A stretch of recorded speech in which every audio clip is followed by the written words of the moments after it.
Y ya por fin finalizando un poquito el tema de narratología, vamos a acercarnos a algo diferente a lo que hemos venido viendo. Es decir, ya vimos qué es el concepto de narratología y ya hemos hablado muchísimo del narrador. La categoría del narrador, la subcategoría del narrador, el rol del narrador, bueno, los niveles de narración, qué es el narrador y qué es el narratario. Ahorita vamos a centrarnos un poquito más en algo diferente, es decir, en la historia, en lo que corresponde a la diégesis. Hay un elemento que es fundamental en todo lo que viene siendo el desarrollo de la historia o el desarrollo de la diégesis en la narración. ¿Qué es? El cambio. ¿Cómo así el cambio? Pues resulta que ninguna historia está plana. Todas las historias tienen que pasar por algo para que interesen por algo, lo que siempre hemos escuchado como el nudo del conflicto, que invite a que el mundo normal cambie un poquito, a que el mundo normal se modifique para que así pues la historia se torne como algo extraordinario. Pues bien, vamos a hablar un poquito de esos cambios. Eso es lo que corresponde a el relato mínimo. ¿Y qué es el relato mínimo? La estructura mínima de la narración. Y de esto hemos hablado desde que estábamos en primaria, de esto hemos hablado al principio del ciclo, cuando estábamos viendo la estructura de la narración, todo lo que viene siendo los conceptos fundamentales de la narración, y hablábamos de una estructura lineal y no lineal. Yo estoy segura que ustedes se acuerdan de algo que siempre se nos recalca, que es inicio, nudo y desenlace. Bueno, eso de inicio, nudo y desenlace ahorita vuelve a tomar importancia, porque vamos a hablar de estructuras, pero no necesariamente si es una estructura lineal o no lineal, es decir, cómo se desencadenan los hechos, sino que vamos a hablar de qué es lo que hace que una estructura se modifique de tal forma que se incluya este elemento del cambio, de la transformación, para que haga que un relato sea extraordinario. Eso del relato mínimo es la estructura básica de la narración, que ahora en narratología vamos a empezar a referirnos a ella como una estructura ternaria. ¿Cómo así que ternaria?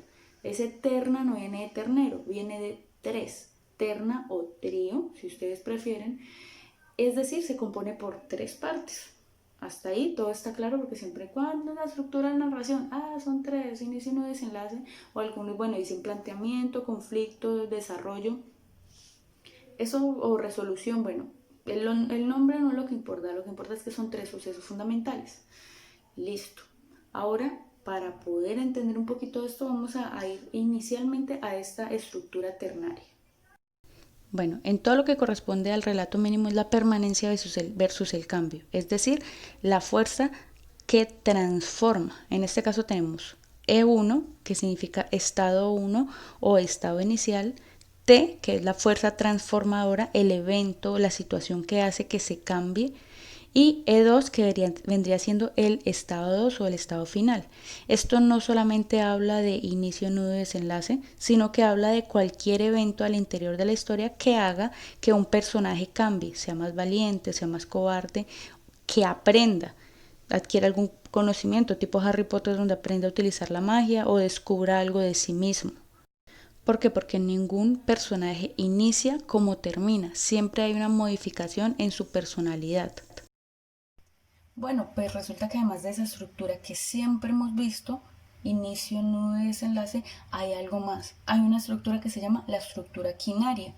Ahora, si ternaria viene de tres partes, quinaria va a venir de cinco partes. Es decir, no significa que hayan historias que tengan tres partes y otras que tengan cinco partes. Significa que cuando hablamos de narración, como siempre nos enseñaron lo que es un cuento, siempre nos dicen simplemente la estructura ternaria, porque pues es el nivel básico, pero ustedes están viendo algo más allá, porque obviamente ya están en grados más avanzaditos y ya nos vamos a quedar con la idea de escuela, con la idea de primaria, de inicio, no y desenlace, o planteamiento, conflicto, desarrollo, resolución, sino que vamos a hablar de la estructura quinaria, que son esas cinco partes que hace que sea un poquito más profundo el análisis que se haga de la narración, para que se entienda mejor, para que haya un mejor análisis, una mejor lectura inferencial, una mejor interpretación por parte de ustedes y mejore sus capacidades interpretativas del texto.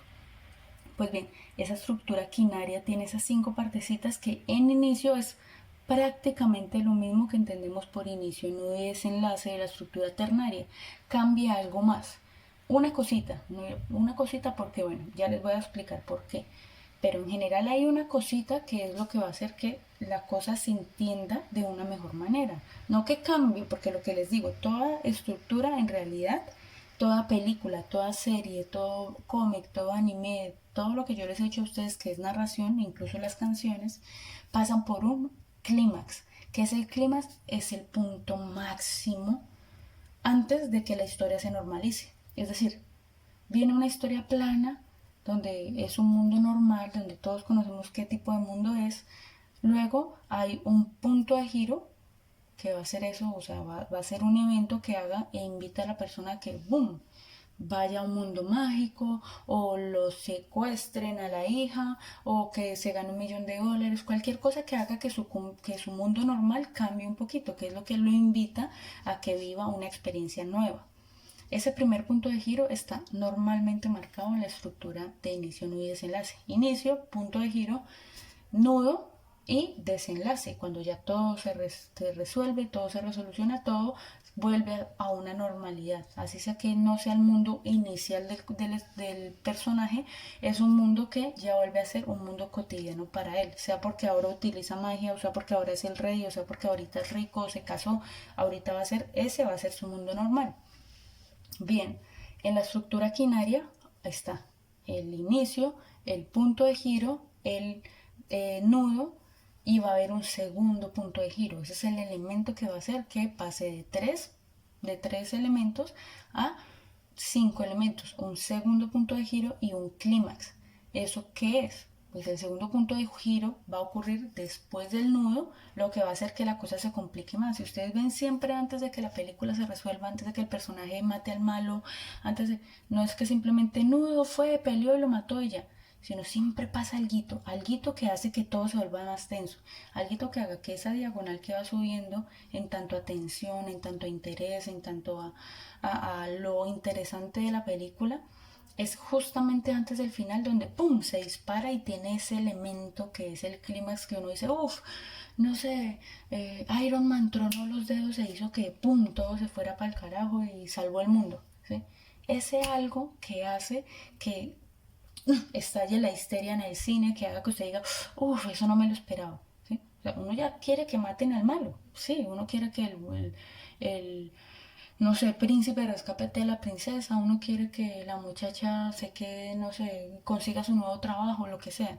Y el nudo nos lo está pintando en que, bueno, ya se lo está consiguiendo o está pasando lo que el espectador espera, pero de repente está ese puntico que hace que se suba la emoción, que todo se dispare, que sea más interesante ese evento que nadie se espera y que de repente lo pone a uno en tensión y uno dice, ay, no va a poder, o lo van a matar, o no, ya no pudo, ¿sí? En las historias de amor es muy típico que van, se enamoran, empiezan a andar o empiezan a salir juntos o se demuestran que se están amando y de repente llega ese punto donde se separan y uno dice, ay no, ese es el clímax, lo que hace que tenga más tensión. Igual que cuando en las películas de terror nos muestran que es el mundo normal, empiezan a asustar, empiezan con cositas como, ay, se cayó la olleta, ay, le abrieron la puerta, uy, le apareció el espanto, pero siempre hay un punto, el clímax, donde ahí se aparece el monstruo mostrándose completamente, persiguiendo a los asesinos, ya asesinó a la mitad de la familia, y es ese punto donde uno dice, ay, no va a sobrevivir, ¿sí? Y es ese punto del nudo que se eleva y llega a ese clímax y ahí sí, ya todo se normaliza, ya todo, boom, se resuelve. Ese es el dichoso clímax. Bien, de forma gráfica aquí está la estructura quinaria. Inicio, ese asterisco que vemos allí en negro es un punto de giro, el nudo donde empieza a subir la pendiente, todo se vuelve interesante, un segundo punto de giro que es el segundo asterisco y finalmente la pendiente que se eleva, que se dispara para que luego ya por fin se normalice en un desenlace. Esa es la estructura quinaria. Ahora aquí más abajito nos vamos a encontrar con unas iniciales que van a representar lo siguiente.